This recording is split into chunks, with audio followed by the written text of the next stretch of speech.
When the Sega Saturn launched in North America and Europe in 1995, there was a question that most people completely overlooked, hidden away by the glitz and the glamour of brand new next-generation software. While the focus at the time was Virtua Fighter, Daytona USA, Panzer Dragoon, and many of the other Polygon games being released, Sega seemed to be confident that no one would notice the absence of the little blue blur.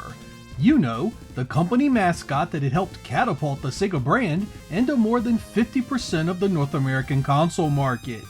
And for the most part, they were right. Sonic wasn't even on the Saturn's box in any form, and as 1995 began to wrap up and Christmas approached, Sega was still extolling the virtues of their arcade ports for the Saturn. As Virtua Cop, Sega Rally, and Virtua Fighter 2 made their way out, I admit Sonic was just about the furthest thing from my mind. It wasn't until well into 1996 that Sega began talking about a Sonic title, a woefully run project that wouldn't see the light of day at retail and canceled before its release. There have been countless articles, videos, and even indie projects trying to make sense of what happened, why it failed, and what the end product might have looked like. We aren't going to do that here, and instead I want to explore actually what happened and the idea that a Sonic title could have changed anything about the Saturn's fortunes at all. This one is a pure opinion piece and meant to be taken as a fun look at how I personally saw the situation. There's a lot to go over, so let's get started.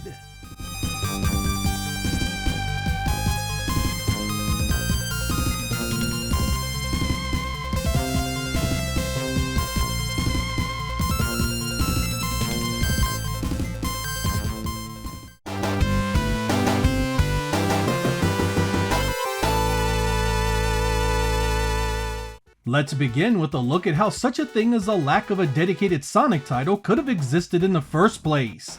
Back in 1994, as Sega began the process of releasing the Saturn to the Japanese market, it was Virtua Fighter that mattered the most. In Japan, Virtua Fighter had been a massive hit in the arcade, and a home version promised to move many units of Sega's new hardware. This, coupled with the fact that Sonic wasn't nearly as popular in Japan as he was in the West, meant that Sega of Japan had their own trajectory for the Saturn planned out. It was also clear that Sonic Team, the group responsible for the mainline Sonic releases on the Genesis, was not interested in working on another project in that series right away. They began projects featuring new IPs like Nights into Dreams and Burning Rangers. That left Sonic in the hands of Sega of America and their Sega Technical Institute. For a time, that would have meant the possibility of a standout title, but by the time Sonic was considered for the Saturn, internal strife within Sega of America led to many of Sega Technical Institute's most talented members leaving the company. Sega was also stretched thin for resources thanks to multiple platforms it needed to support on the retail market. Knuckles Chaotix and many other 32X releases ate up the time and energy of talented programmers that were better used elsewhere. This left a gaping hole where Sonic simply didn't fit in with anything Sega was doing at the time. Sega of Japan didn't need Sonic, while Sega of America was incapable of doing him justice.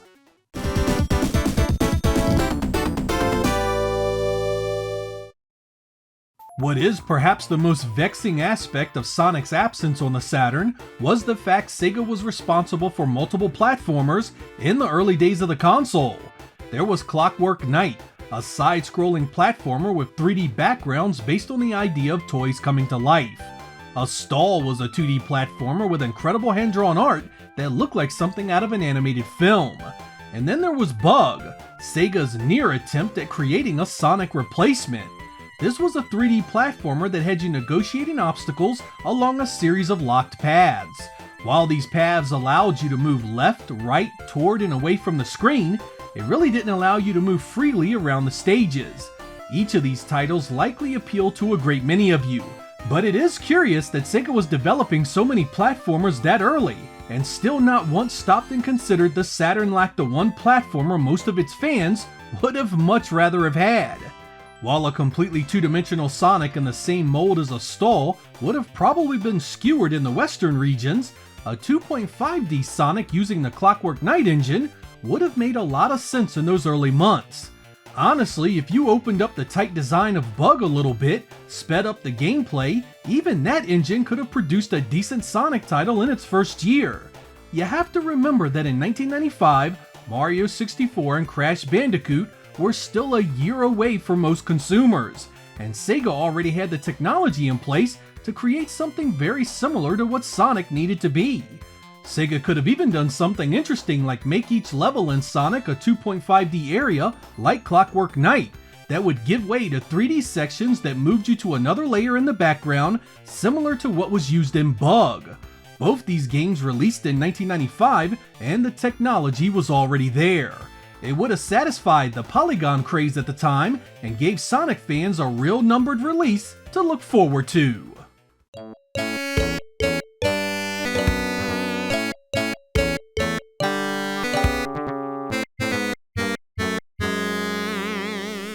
As we know, Sega ended up trying to develop a title called Sonic X-Treme internally at Sega of America. And boy, what a complete crap show that ended up being all the way around. Sonic X-Treme actually began life as a two-dimensional Genesis project that was eventually moved to the 32X. Once it was clear the 32X was going nowhere in 1995, Sega switched it over to the Saturn.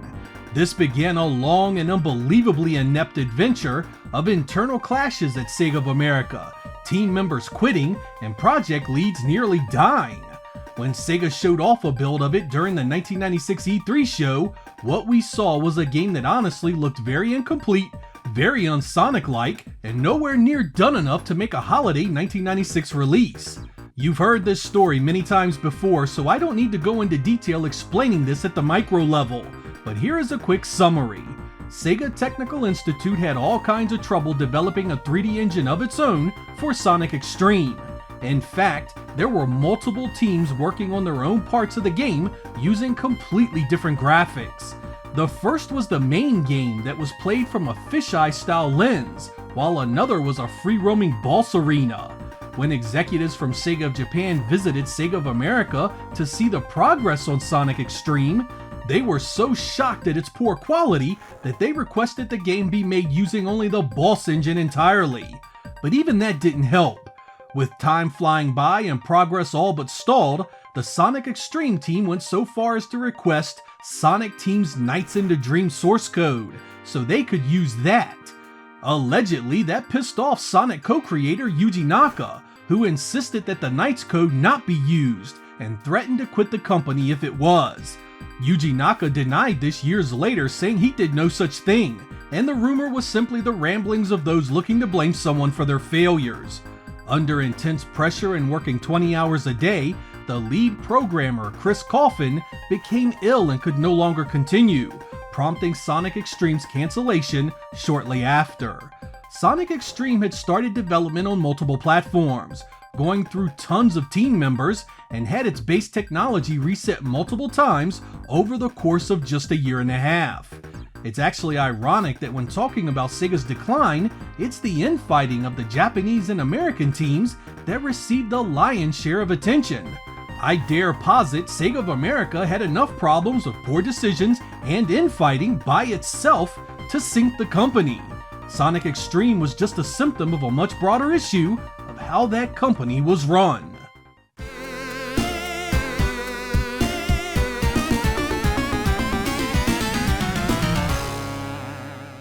With Sonic X-Treme's cancellation came a scramble to replace it with something that could be released in 1996. Sega had commissioned Traveler's Tales to make a new Sonic for the Sega Genesis called Sonic 3D Blast. In just 7 weeks, that game was taken and ported over to the Saturn for a November 1996 release. It would be the very first Sonic title for the platform, 2 years after it launched. The new Saturn version featured redrawn graphics and new special effects. New CD quality music and a new 3D special stage for collecting Chaos Emeralds were added as well.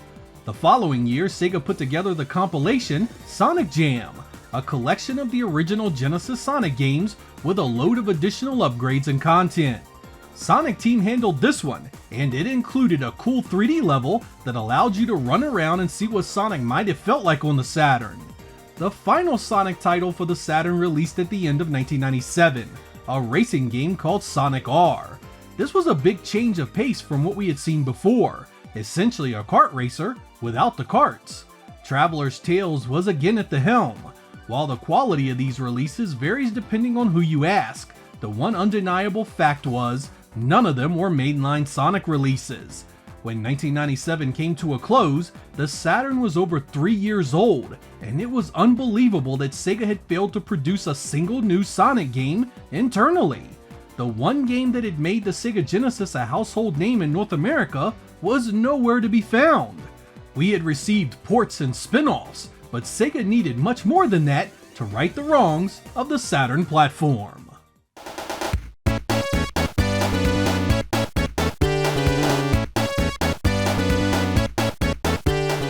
I'd like to take a moment and focus on the Sonic World portion of Sonic Jam. While essentially a glorified demo that allowed you to view the extra content of that release, it was an important piece of tech nonetheless. This was the product of Sonic Team's work on a very early Sonic adventure. It was a small level that allowed you to run around, collect rings, visit museums with music, art, and videos while completing simple tasks. It's really easy to dismiss this because it's hardly anything to it, but the question you really have to ask yourself is why wasn't this a priority to become a full-fledged game much earlier? It is clear that Sonic Team's skill with the Saturn is what was needed to make a Sonic game the best it could be. As much as I want to tell you Nights into Dreams was a fun adventure, was it really worth leaving behind the company's most famous IP to make that instead? As good as it was, Nights was not the type of software that was going to sell Saturn to the masses. Imagine if Sonic World had been given a full development cycle starting in 1994 when Sonic and Knuckles had been completed. I think this demo really does show the Saturn could have done a 3D Sonic quite well. Since speed was so important, the level ground would allow long stretches of uninterrupted running around, and polygon obstacles would have given the little blue blur lots to interact with. These sections could have been connected by 3D tunnels, half pipes, loops, and rails to give that dynamic feeling of Sonic traversing all kinds of terrain. Sonic World was a bittersweet addition late in the life of the console, a shadow of what could have been had Sega's priorities been different.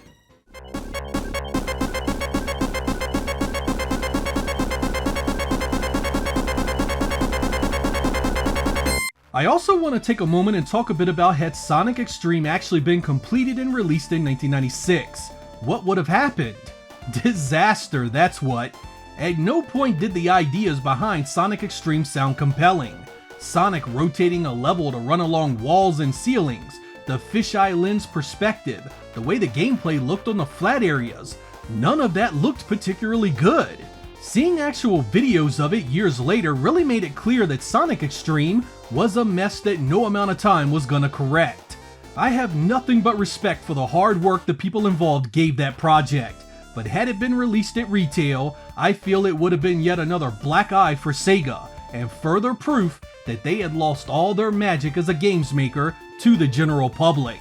You think Sonic 06 was crushed in the media? I think Sonic X-Treme would have made that look like one of the best games ever in comparison.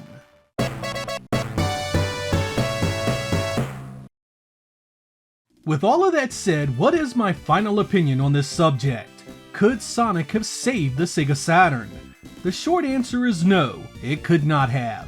Sega had so many issues at the time, the lack of a Sonic for the Saturn was only a small part of it. The reasons behind why Sonic was absent are far more important to why things ended up the way they did. Sega of America was in turmoil, talent was leaving left and right, American management never wanted to support the Saturn, so development on quality software never really began internally. This included the sports games that had helped define the brand.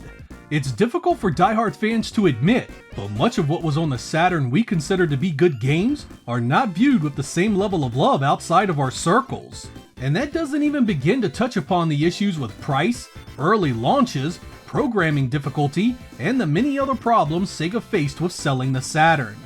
But I would be dead wrong if I said anything other than not having a mainline dedicated Sonic in those early days really did hurt Sega. Sonic was the face of the company. Millions of teens and young adults had grown up playing the little blue blur. and having him there at launch or shortly thereafter would have made a difference. And that difference may have been enough to help Sega survive the 32-bit generation a little bit stronger. Even an additional 3 or 5 million units of hardware could have meant the world to a company that was starving for revenue. And I feel Sega had all the examples they needed right in front of them. You take the ideas in Clockwork Knight and Bug, tighten them up, and you have a solid 2.5D Sonic with bits of fully 3D elements to wow fans as early as 1995. Sonic didn't need to redefine anything that early. Crash and Mario were still a year away, giving Sega time to develop a follow-up with more impressive features. The failure of Sonic on the Saturn is more a tale of how roughly Sega was being run at the time. Sonic X-Treme was being developed by an arm of the company that didn't get along internally, lost talent because of it, and had initially not wanted to support the Saturn at all. No matter how you slice that up, Sonic X-Treme never had a chance to help the Saturn, and Sega of Japan never had the wherewithal to do anything about it. I'm Sega Lord X, thank you guys for watching, and I will catch you next time.